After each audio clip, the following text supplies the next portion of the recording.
Hello and good morning. This is Rabbi Elton at the Great Synagogue, and welcome to what is normally our Rashi spot. But of course, this week there isn't going to be a Parashat HaShavuot.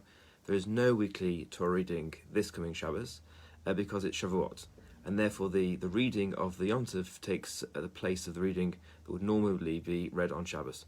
So this week is not Shabbos Naso at all. It's just the Shabbos of the reading of the second day of Shavuot. So we'll do something a bit different. We're going to have a look at one of the mitzvot in the Ten Commandments, which of course were given on the first Shavuot, which is the anniversary of the revelation of Mount Sinai. And we're going to use a Sefer, we're going to use the book, which I talked about in a recent episode of From the Rabbi's Bookshelves, which is the Sefer HaChinuch. Just to recap for those who didn't see that episode, the Sefer HaChinuch is an anonymous work of 13th century Spain. It's often attributed to Rabbi Aaron Halevi of Barcelona, but we're not entirely sure if that is in fact the case. But what he does is he takes all the mitzvot in Torah and he arranges them according to the parasha in which they are found, and then he talks about them. He gives a general introduction, then he gives what he says is the Misharashe mitzvah, some of the ideas. Shorish means a root, but the ideas or the teachings or the concepts contained in the mitzvah. Then he gives some of the laws, the dinim of the mitzvah, the precise details of the mitzvah, and then he says when the mitzvah applies, in what circumstances. So I thought instead of doing Rashi this week, we would look at the Sefer HaChinuch on one of the Ten Commandments, as it appears in the version that comes in Yitro in Shemot. As we know, there are two versions of the Ten Commandments with slight differences between them. One occurs in Yitro in the book of Exodus, the other in Vaychanan in the book of Deuteronomy. So in Exodus it says Zachor et Yom HaShabbat lekodsho. It says remember the Sabbath day to keep it holy, and in Vaychanan it says Shamor, observe. And we're going to look at the version which says remember or make mention. Zachor doesn't just mean remember, it means make mention, verbalize, talk about. So let's have a look at what the Chinuch says. This is a good Chinuch in the sense that it shows you some of his very typical features. The way the Chinuch tends to look at mitzvot, his interest in what we now call cognitive behavioral therapy, the way one's actions affect one's thoughts and attitudes, and second, his deeply rational approach to the mitzvot. So let's have a look. So this is what the Chinuch says. So mitzvahs kiddush Shabbos bidvarim, the mitzvah to sanctify Shabbat with words, which of course we call kiddush. Ledaber devarim b'yom Shabbos, to speak words, to say words on the day of Shabbos. By day he means not just the daytime, but the whole 25-hour period. B'chnisaso, when it comes in, v'chein b'tziaso, and also when it goes out. In other words, kiddush and also havdalah. So in fact, the mitzvah of havdalah, the blessings we say when Shabbos ends, is also part of this Zachor Yom HaShabbat lekodsho, and is the second bookend, the first one of which is Kiddush. Sheyeh bahem zeche gedulas hayom. We welcome Shabbos with words, and we say farewell to Shabbos with words that reflect its greatness, and its exalted status, v'havdalah so, and its differentness, its separateness from the rest of the week. L'shoach misha hayamin, to praise its distinctiveness from the other days of the week. Shelafanav acharav, both those that come before and those that come afterwards. Shneimar, as the verse says, Zachor es yom hashabbos lekodsho. Remember the Sabbath day to keep it holy, or mention the Sabbath day to keep it holy. Kolomar, that is to say, Zachreu zecha kedusha ugdula, make mention of its holiness and its greatness. Uveferish amru lanu chachamenu, and by way of explanation or explication, our sages say this: Shedevarim elu mitzulim anu la'amram al hayayin. we have to say these words over wine. Now, it's not clear at this stage of the Chinuch whether he means that the rabbis are simply explaining that the Torah requires us to use wine, or they themselves make an additional requirement that we use wine. By the time we finish this Chinuch, we will realise that he means that the rabbis are extending the requirement, that the Torah does not require wine, but the rabbis themselves do require wine. At this stage, it's slightly ambiguous. Shekain bar haperish, Zachreu al hayayin. They say explicitly this commemoration should be made over wine. Va'inyan hu shenostin bekos revius yayin chai u mazug, and it should be made over a cup with a revius in it, about 100 milliliters, and it can be either undiluted or diluted wine. In the ancient world, wine was generally speaking diluted. It was less pleasant if it was undiluted, but in this case you can actually use undiluted wine for the mitzvah of Kiddush or Havdalah. Or Yoseh Meravius. You can use more than 100 milliliters, that's fine. Avalo pachos mizeh, but not less. V'ham ziga yadua shehi al chelek echad shel yain chai v'tov shelosha chelkei mayim. And if you're going to dilute it, the best proportions are 1 part wine to 3 parts water. Mevarachin alav kiddush Shabbos, and you make kiddush over this wine. Kemo she'yadua hanusach ben hayuhadim, and the Jewish people is well aware of the text of the kiddush. He doesn't bother repeating it. V'chein b'tzias Shabbos, and also when Shabbos goes out, gan came mevarachin al hayayin lichvod hayom. You also make a blessing over wine in honor of the day. V'osa bracha shel motzei Shabbos nikreis Havdalah, and this bracha made at the end of Shabbos is called Havdalah.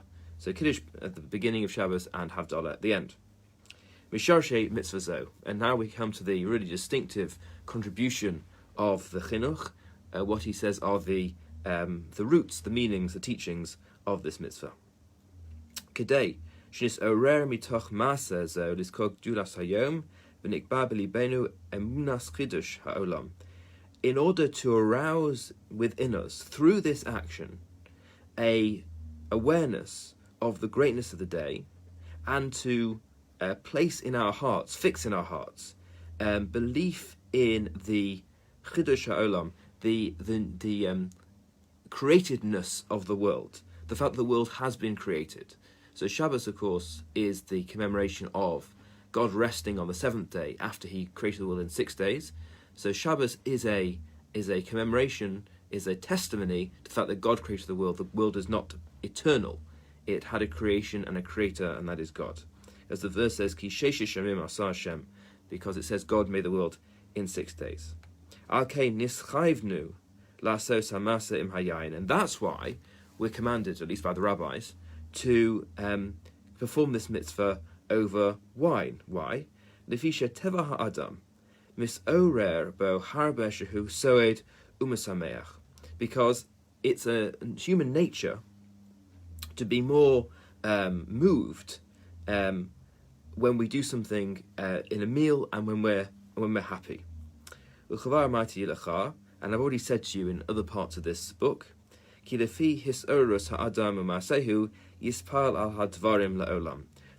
the way a person actively turns their mind or their actions or their emotions, their body, to do something, to think something, and the way somebody carries out actions in a thoughtful way, that influences them and their actions forever. In other words, if you decide today to behave in a certain way and to think in a certain way, then that's going to affect the way you think in the future naturally. You can actively build positive habits. If you decide you're going to go for a run every morning, then after a week or 2 weeks or 3 weeks of running every morning, you're just going to want to run and enjoy running, and you'll miss running.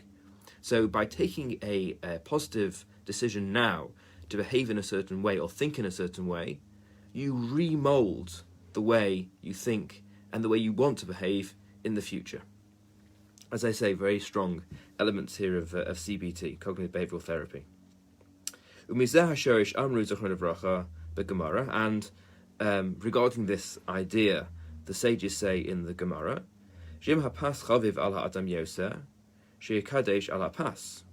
that if you happen to prefer bread over wine, then make kiddush over bread. Ki as mis'ora tiv'o yosa lamashu taiv.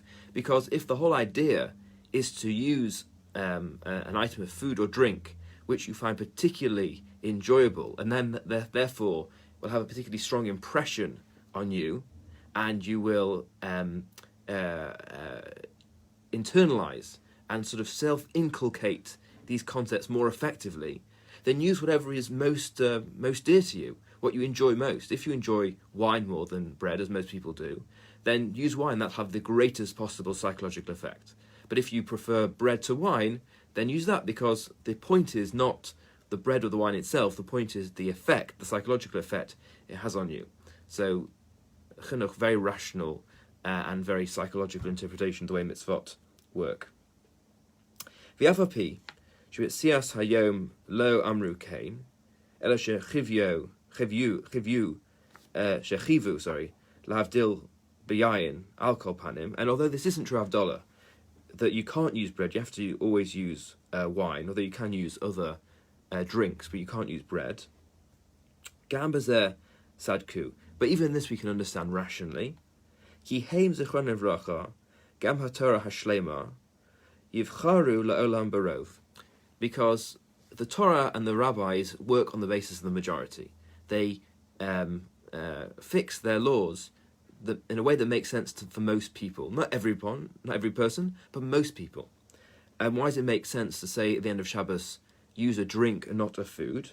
This is very charming because it's so real world. Uva emes ki rov ha'olam yisavu el hashtia b'motzei Shabbos yosem in achila. When Shabbos goes out, most people prefer to drink than to eat. Because you've already eaten all these big meals over Shabbos. You're stuffed to the gills with food by the time Shabbos goes out. To be told to have something more to eat when Shabbos goes out to make Havdalah would be, you just wouldn't enjoy it. So they say, but have a shtikul l'chaim. That you will still enjoy. Ve'in sorech, it's not necessary, says the chinuch. Laseis tam al chayvam osanu shia bekos revius, and it's not necessary to say why you need to revius, a minimum amount. Depachas mizeh hashia eino roi v'lo yisora leiv adam alav. Because less than 100 milliliters is a trivial amount. You're not going to have any real effect on you. Less than 100 milliliters. It needs to be a substantive amount of wine to have this effect. Vasher chivunu v'adachas hakos, and also the obligation to rinse out the cup. V'shlo lit'om klum ad shikadesh, not to eat anything until you've made kiddush. Shikadesh bimkam suda, to have kiddush where you're going to have your meal. V'kol zeh anfei shorish hisorus shamarti.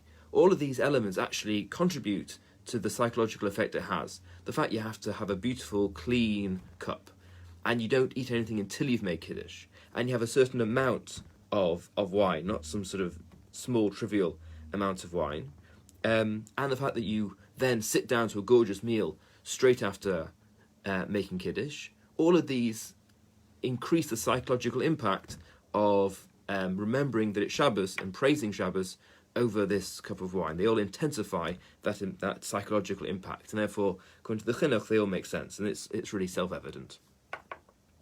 Dinei ha-mitzvah. What are some of the laws, precise regulations of this mitzvah? You go in, for example, Nosach HaKiddush Havdalah, Ezehu, the precise text of Kiddush and Havdalah, Ein zeh yain ra'ui lekadesh alav, Ezo eina ra'ui, which are the wines which are appropriate and which are inappropriate to make Kiddush over. V'mekachin o mavdilin b'sheicha, whether you can use beer for Havdalah or for Kiddush. You can certainly use beer for Havdalah. V'ochel be'erev Shabbos v'kadesh alav Shabbos, or let's say you're having a meal on Friday afternoon, which goes on and on and on, and suddenly it becomes Shabbos. What do you do then about Kiddush? Or b'Shabbos shiatza b'Shabbos, or you're having a big meal on Shabbos at the end, and Shabbos goes out. How do you make Havdalah in those circumstances? V'chein nosach Kiddush yomim tovim v'Havdalah son, and how you make Kiddush and Havdalah, the text of Kiddush and Havdalah on Yom Tov. V'dinei habracha she'anu chayim levarech al ner b'motzei Shabbos Yom Kippurim, the blessing on the candle when Shabbos and Yom Kippur go out. V'dinei habracha she'anu chayavim levarech al ha'besamim b'motzei Shabbos, and the blessing over the spices when Shabbos goes out. Ve'ezeh besamim heim ro'in levarech alehem, or she'enam ro'in, and the spices you're allowed to use and the spices that you're not allowed to use for Besamim. V'yeser pratea mavarim b'sof psachim b'komos mibrachos v'shabbos. These can be found at the end of Tractate Psachim, and also in numerous places in Tractate Brachot and Tractate Shabbat. Verno heges. Under what circumstances does this mitzvah apply? B'chol makam, in all places. B'chol zman, all times. B'scharim u'nekevos, for both men and women. Now that's interesting, because women and men therefore have an equal obligation in Kiddush. Everyone agrees to that. And according to the Chinuch, and other people have an equal obligation also in Havdalah. That's not universally recognised. There's disagreement. Some people think that Havdalah is in fact, the whole thing is just a rabbinic commandment, and therefore it applies differently to men and women. But according to the Chinuch, because Havdalah is basically identical to Kiddush, they both apply equally to men and women, and therefore women can make Kiddush for men, and women can make Havdalah for men. So that's an important practical difference if you follow the Chinuch. Although say everyone believes that about Kiddush, it's just about Havdalah. There's a disagreement. So everyone would say that a woman can make Kiddush for a man. Even though this is a positive time-bound mitzvah from which women are usually exempt, a mitzvah which requires you to do something at a particular time.